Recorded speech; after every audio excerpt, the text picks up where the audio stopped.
Tonight's True Scary Story is going to be the first compilation video I do of 4 of some of the scariest stories I have ever told. I do have to give massive trigger warnings for this, for just about everything you can think of. So if you cannot handle sexual assault, death, people being unalived, I would not watch this video. But other than that, sit back, relax, and I hope you enjoy. So this scary story is about an SW, and it's probably one of the scariest ones I have ever heard. So the story was sent to me by a girl named Kylie, and she does not want to be tagged, but she will be looking at the comments, so anything that you have to say, please drop in the comments. So Kylie said that a couple weeks ago she was heading to work, and she was actually with her dog. She was walking outside. It was about 5 a.m. She had to be at work at 6, and she said that the woods were eerily quiet outside. She lives in a wooded area. She said she's walking to her car when all of a sudden she starts to hear something whistle, and they're whistling in a tune that she used to sing as a kid, which is super creepy. We know this is not good. So she's listening to this whistling, and she's like, oh my God, this is not good. When all of a sudden she hears a woman scream in the background, like blood-curdling scream. She then hears her dog start to growl. She looks over at her dog, and her dog is facing in the opposite direction towards the woods,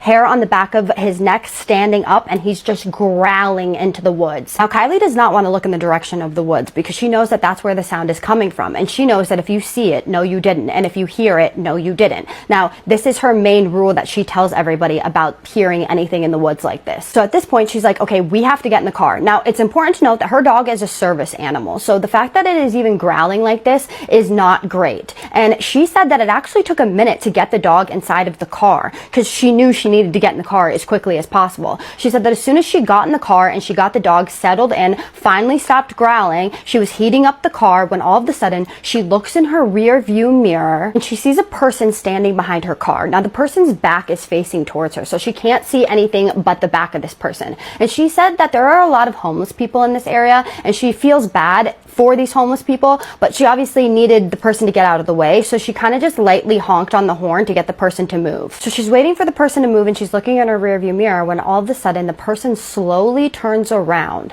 and she realizes that this person, she cannot see their face. It looks like they have no face. She knows that this is consistent with the SWs, so she gets a little freaked out. Now, she's telling herself at this point, maybe I just can't see the person's face, like this could still be just like a random person behind my car and I just can't see their face right now, but to be safe, I am not going to look at them. So she looks away immediately, and she just looks in her rearview mirror to kind of check out to see if they're going to move. And then she sees it slowly walking around her car. So as soon as she sees that it's coming towards her door, she's like, nope, and she backs up and she speeds out of there. She goes to work and she kind of forgets that anything happened because she still doesn't know if it was a person or not, and she doesn't even want to think about that. Later on that day, when she gets off of work, she gets a phone call from her boyfriend, and he tells her that he is going to be home later than usual. He's going to be home around 9 o'clock. So she's like, that's fine. So when she gets home, she goes through the door and she locks the door. That's important to note for later. She then goes and she jumps into the shower. So while she's in the shower, she actually hears her boyfriend come home early. So from the shower, she yells, hey babe, I'll be out in a minute. And then he says, okay, honey. But after that, she realizes that it starts to get eerily quiet. And as she's rinsing out her hair, all of a sudden she feels something brush against the shower curtain.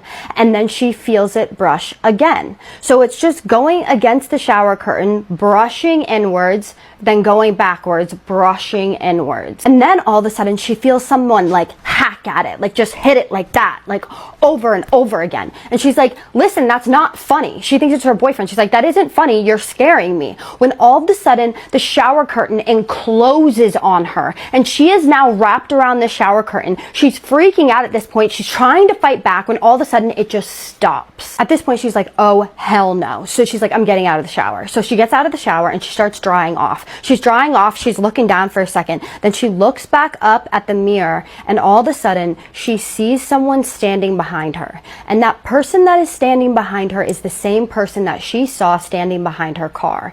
And it has no face. So just so you guys can get a better reference of what her apartment looked like, because this is important, I'm going to explain it. So they had a tiny hallway at the end of their apartment that had the bathroom on one side, and the second bedroom that they used as an office was at the other side. So after she sees him in the bathroom, she freaks out and she runs out of the bathroom. But as soon as she does that, she looks down the hallway and she sees that in the office, this thing that was standing behind her car is in her office with no face, just standing there again. So she realizes at this point that she cannot pretend pretend like she didn't see it because it saw her see it. So she runs down the hall to the living room and she lights a candle to say a prayer. When all of a sudden, in her boyfriend's voice, but almost like in a more robotic tone, she hears him say, "Don't worry, honey. I came home." So at this point, she's looking at it when all of a sudden it starts to turn into like this shadow figure thing. But its arms are getting super, super long. Its legs are extending out and getting long and skinnier. And its back is starting to curve so much so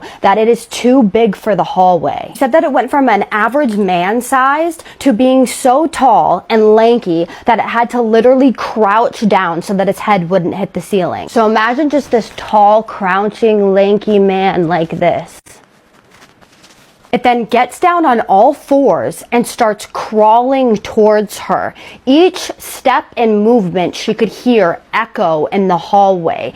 Each time it set its feet and hands down and got closer and closer. Now at this point she has finished the prayer of protection and she actually had this thing that her friend had given her a while back because she knew that she was sensitive and that she was constantly having these encounters. So she gave her this dagger for protection. This friend was actually a white witch and actually taught her a spell, the spell that she was doing, well, the prayer that she was doing in that moment, and actually taught her how to use the dagger in order to protect herself. She then points this object at it and says, "Get out of my house, you are not welcome." And it just keeps coming closer and closer with every thump and echo. Then points it at him again and says the same thing, and it is not working. So she decides to book it out of her house. It chases behind her. She moves, she slams the door, not before screaming, "Get out!" at the top of her lungs. After she shuts the door, she locks it, and then she grabs some of the candle wax that she had and she puts it on the handle and seals it so that something like this can't get into her house again.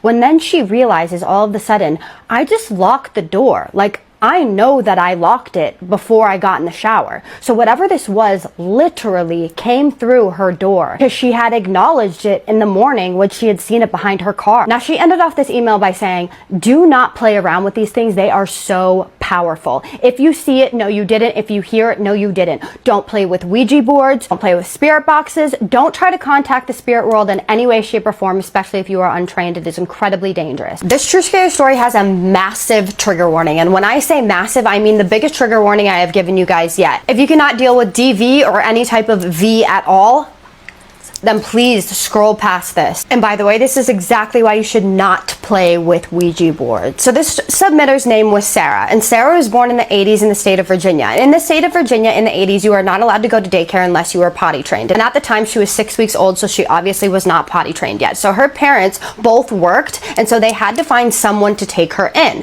Well, her mom's sister had a best friend named Gloria, and Gloria had a little daycare at her house, and she took care of kids. And she was highly recommended because she was really good to these kids. So that is where they decided to take Sarah. Now, Sarah was really well taken care of. Gloria was great to her. Every single time her parents picked her up, she was happy, healthy. She was just great. They loved her. The only weird thing that they thought about the situation is they didn't really like her husband, Tim. They said that he was a little off. He was a little quiet, quirky, but they thought that maybe he was just like quiet, just a quiet person. So they kind of ignored it. And they ended up getting really close to Gloria because Sarah's mom's sister was close to her. So those three couples started hanging out a lot. Sarah's parents, her aunt and uncle, and Gloria and Tim. So these three couples are hanging out a lot for about a month or two, and one day Tim suggests that everybody plays with a Ouija board. And Sarah's mom at the time, who she told me had not found God yet, decided that yeah, this would be a fun idea, let's all do it. So they all started playing with the Ouija board. They did it about 2 or 3 times and nothing really happened until one day Gloria comes to Sarah's mom and she says to her, "Listen, something really weird is going on. Tim is playing with this Ouija board every single night all by himself. Like, he is sitting in our room alone playing with this Ouija board, and he's telling me that he's talking to some alien." And she says, "He also told me that the alien's name is Rodentalk. That is what the Ouija board has told him. And Rodentalk wants to show himself to Tim, and he wants to do it on top of a mountaintop." So they decide that they're going to go to this mountaintop so that Rodentalk can show himself to Tim, and the others want to see it as well. So they actually ask Sarah's mom if she can babysit all of the kids while they go and do this. So they go and they do this. They come back and they say nothing happened. Now, Even though they didn't see anything that night, I believe that something did present itself. They just did not see it, because this is the start of a nightmare. So although nothing presented itself, Tim is still obsessed with this Ouija board, and it's all he does every single day. He just sits in his room and he plays with the Ouija board by himself. One day, Sarah's mom goes to drop her off to Gloria's house so that she can get babysat. Gloria comes to the door, she opens the door, and she does not look well. And she says to Sarah's mom, listen, I am so sorry, but you are going to have to find a different babysitter because I have to get a job. At the time, she did not have a job, so she was at the house with Tim all day. Not sure what their situation was, but she didn't have a job. She said, I need to get my kids out of here. I need to get out of here. There is something very wrong with him. All he does all day long is sits in the corner and plays with this Ouija board, and it's starting to become alarming. So I'm very sorry, but I can't watch Sarah anymore. And although Sarah's mom is upset about this because she needs to find a new babysitter, she's also really concerned for her friend Gloria because they have now become close. Now, it's important to note that Tim and Gloria had 3 kids. They had 2 biological children, one 9-year-old son and one 5-year-old daughter. They also had a 7-year-old adopted son. So remember that. After Gloria tells Sarah's mom that she can't watch her anymore, Sarah's mom reaches out to her and is like, listen, are you okay? Like, is everything okay? Tell me what happened. Like, is there anything that I can do for you? And Gloria tells her something chilling. She tells Sarah's mom that one day she comes inside and she finds Tim in the corner facing the wall, shivering, crying, snot pouring out of his nose. He is absolutely petrified and whimpering like a child. And Gloria is like, what is wrong with you? What is going on? Like, are you good? Then looks over in the corner and there's just one shirt hanging up, just one random shirt. It's a red shirt and it's hanging up in the corner. She looks at the shirt, she looks at him, and she said, what is going on? And he goes, that shirt is possessed. That shirt is evil. At this point, Gloria is like, okay, we are done with this. You are done playing with the Ouija board. You are going to the doctor. You need to be put on medication. This is absolutely insane. So she takes him to the doctor, and of course he refuses to be on medication. So fast forward later on, it's fall now, and Gloria gets a secretary job, and her secretary job is only during school hours, so while her kids are in school. And one day she is at her job, and normally she takes her lunch break at the same time every single day, but a woman had come up to her and asked her if she could switch her and she could take her lunch break 30 minutes earlier and she could take hers 30 minutes later. So Gloria agrees. But while Gloria is gone, Tim calls the office and he says, you need to get home now. I brought the kids home from school. They aren't feeling well. Get home quickly. Well, she obviously wasn't there, and this was the 80s where no cell phones existed. So she didn't get the message until she got back to the office. So she's freaking out at this point and she's like, oh my God, like what's wrong with my kids? And she rushes home. And this is where I'm going to give you the trigger warning again. Please do not watch this if you are sensitive, because this is gruesome. What Gloria walked into, a mother should never, no one should ever have to experience this ever. Every single person in the house had been unalive, the children and Tim. I'm going to spare you the nitty-gritty details on here. I might do it on my YouTube. It's very hard to hear. It's hard to tell, honestly, but I'll give you some of them. Basically, a shiny object was used in order to first take the life of the youngest daughter. And the same thing with the 2 boys. The only thing is that the hearts were out, and he took a bite out of all of the hearts. And the shirt that he was wearing, you guessed it, was the red shirt that was hanging up. Then did something to himself that a coroner saw and actually quit after 42 years of being a coroner because of this situation. He himself 6 times in the to put it in and take it out and then do that 6 times. That's not humanly possible. This is so heart-wrenching. They actually saw Gloria about 35 years later, and like Sarah and her mom did, at a McDonald's, and as soon as they saw her, she dropped to the ground, started crying. This is 30 years later, mind you, and screamed, he took my babies! He took my babies! That just almost made me cry. They actually had to take her to the hospital. They had to call an ambulance that day, and that was 35 years later. So this poor woman, I can't even fathom. I guess that also Sarah and her mom were driving like past houses one day, and Sarah had no idea what house it was, and she looked over at a house as they were driving past, and she looks at her mom and she goes, something is radiating off that house and it is not good. Like, that house is scary. And her mom goes, that's the house. That is the house that happened in. And she had no idea. Let me know what you guys think happened in the comments. Do you think that he was just mentally ill, or do you think that like something actually possessed him, that there's something seriously wrong with him? Because I don't know. Either way, this story was the worst story I've ever heard in my entire life. Tonight's true scary story has to do with the Appalachian Mountains and Skinwalkers. So keep your headphones in, you guys. You do not want your phone on speakerphone in your house when I tell this story. By the way, there is a trigger warning because animals do get harmed in this story, so if that bothers you, I would scroll. Tonight's submitter's name is Mackenzie, and Mackenzie lived in the Appalachian Mountains in Virginia. She used to have a farm with goats and sheep on it, and that's where the story took place. One day, she was out tending to her goats and sheep, and she had a friend over. They were doing some farm chores together. It was early summer, late spring, and it started to get dark outside. So they decided that they were going to put the goats away. So they put the goats away in their goat pen and shed, and you can see this pen and shed from her bedroom window. That's important to know. Now, they had just had new baby goats born, so she had to double, triple, quadruple check whether they were in the shed or not. So she recounted them like 4 or 5 times. So they're both doing this when all of a sudden her friend just stops and looks up the hill by the barn, and she's just staring. So Mackenzie looks over at her and then looks up the hill, and that's when they see it. First, she thought that it was a bear. It was big, hairy, black, massive, right? And she's just staring at it when it slowly starts to stand up. Now it's standing up.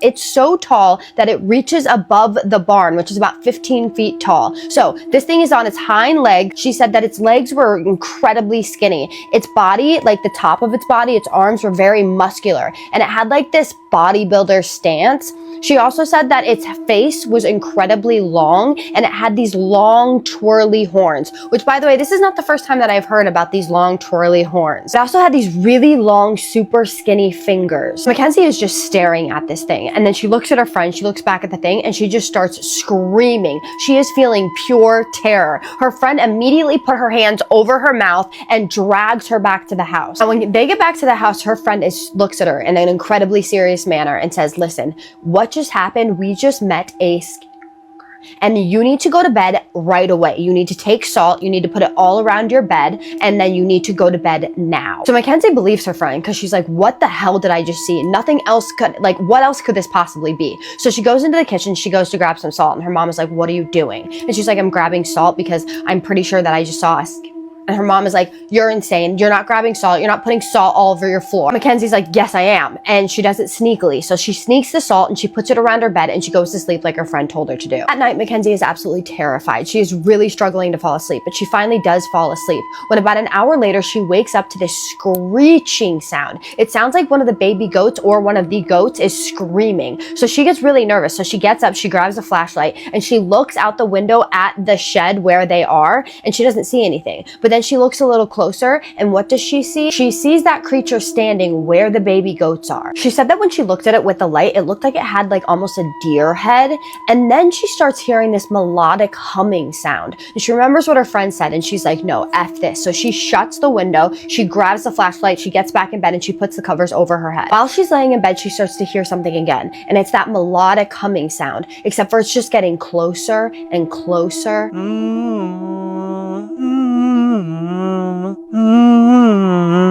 And then she hears this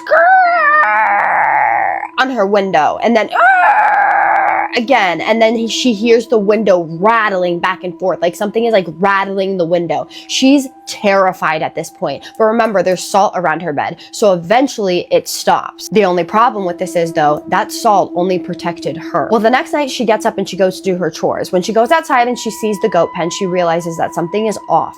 One of the baby goats is missing, and she starts looking for this baby goat everywhere. She's panicked. She knows for a fact that she quadruple checked the night before that all those baby goats were in their pen because she knew that there was new baby goats. She's looking, she cannot find it, and she decides that she's gonna go up the hill where that SW was, and she is going to check and see if maybe she can find it there. When she gets up to that hill, she finds something absolutely terrible. She finds the head of the baby goat, just the head. The head is facing upwards, it has no eyes, its tongue is hanging out in this most unnatural manner. She said that it was not a clean cut either. This literally looked like it had been ripped apart. Her stomach starts to get this nauseated feeling. She can't even look at it anymore. She then starts to slowly back up, and she trips over something, and she looks behind her and she sees the baby goat's organs on the floor, but they are like stretched out, scratched up,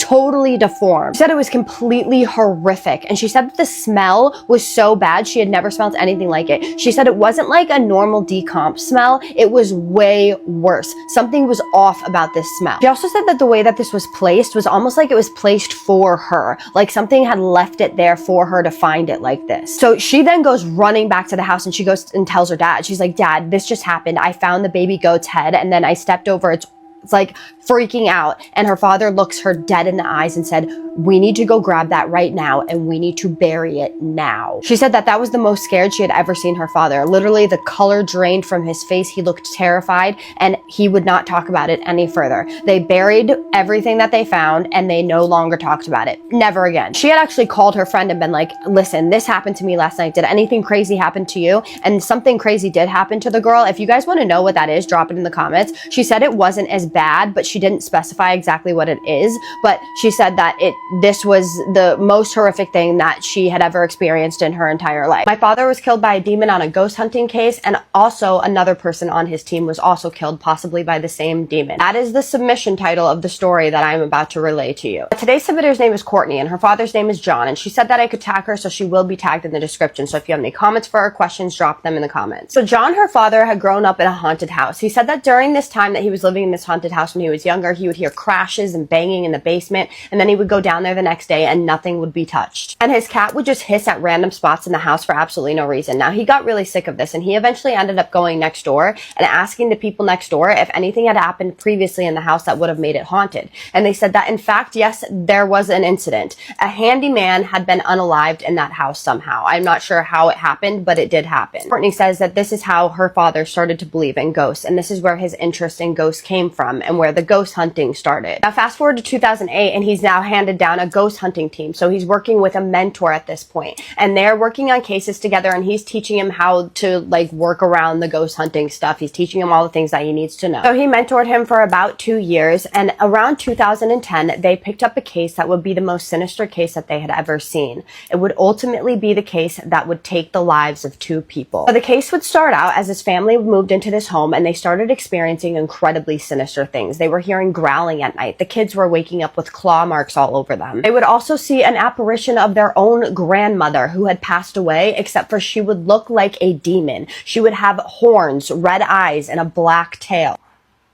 They then went down to the basement, and they saw a huge rug on the floor, and they just thought that it was from the previous owners, that maybe they had left it there. But you guys know where this is going, because they lifted up the rug, and what do they see? A huge pentagram on the floor. Now, as soon as her father saw this, he thought about not taking the case, because he knew how bad this was and he knew how dangerous it was. But he did learn to protect himself before and after cases, so he figured that he would be okay, and he wanted to help this family, so he moved forward with it. Now, fast forward to a couple weeks later, and her father is on the phone with his mentor, and his mentor is trying to help him navigate through this case. He's telling him what he needs to do, when all of a sudden he hears something at the end of the phone say, "You're going to die." This obviously completely freaked her dad out, and her dad was like, "What did you just say?" And the mentor was like, What do you mean?" And he was like, "Why did you just say that?" And he's like, I didn't say that. I was talking about the case. Why would I say that to you? At this point, he really wanted to drop the case, but he ultimately decided not to, because he really wanted to help this family. This case would start leading everybody down a very dark path. They started experiencing things like shadow figures that were 8 feet tall. They would see other apparitions. They would hear footsteps in the attic. Things were being moved in places that they couldn't find, and then they would just appear. And team members were coming home with scratch marks and claw marks on their bodies, and this is not good, you guys. Her father had always preached that you need to protect yourself before you go into a home and after you leave the home, so that nothing attaches itself to you.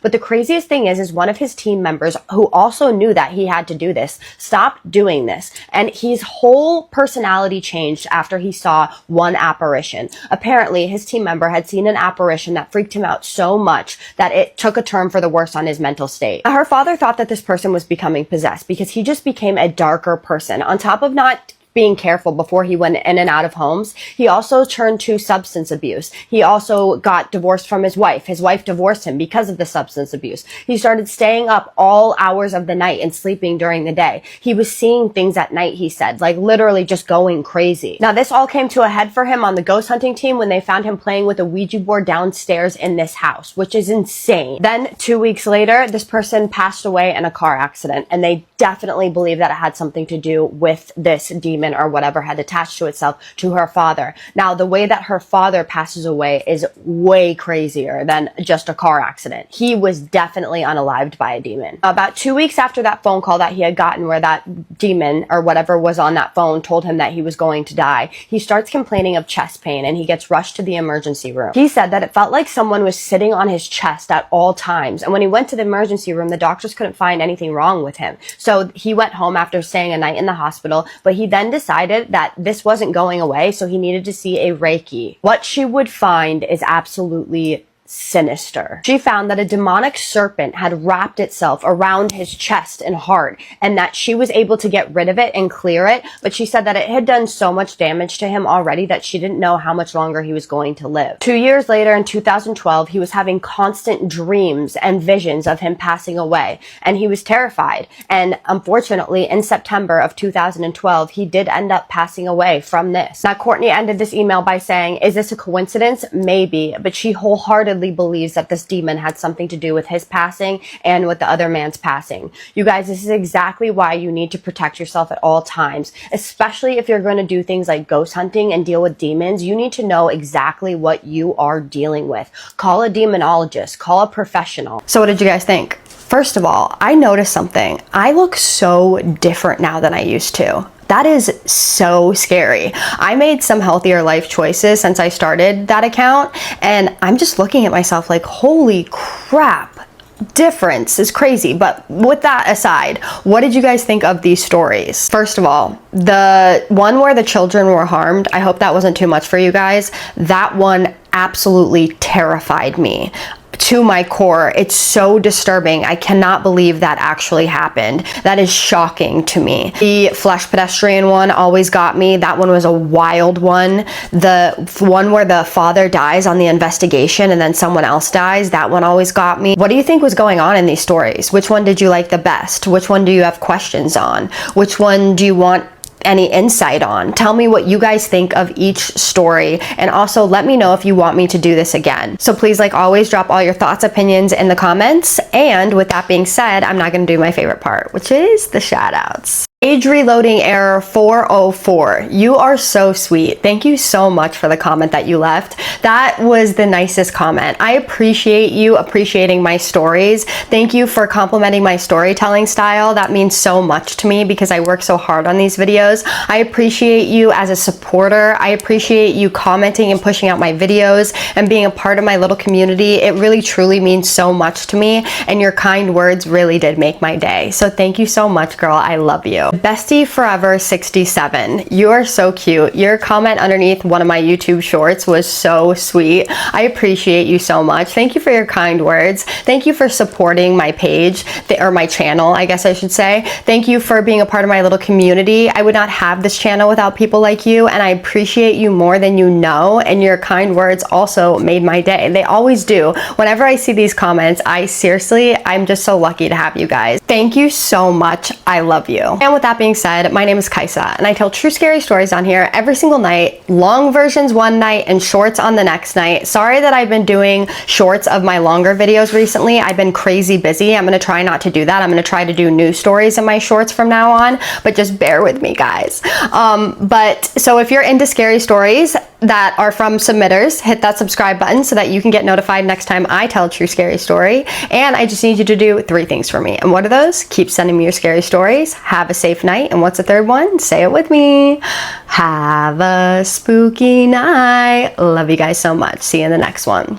Spooky kisses and haunted hugs.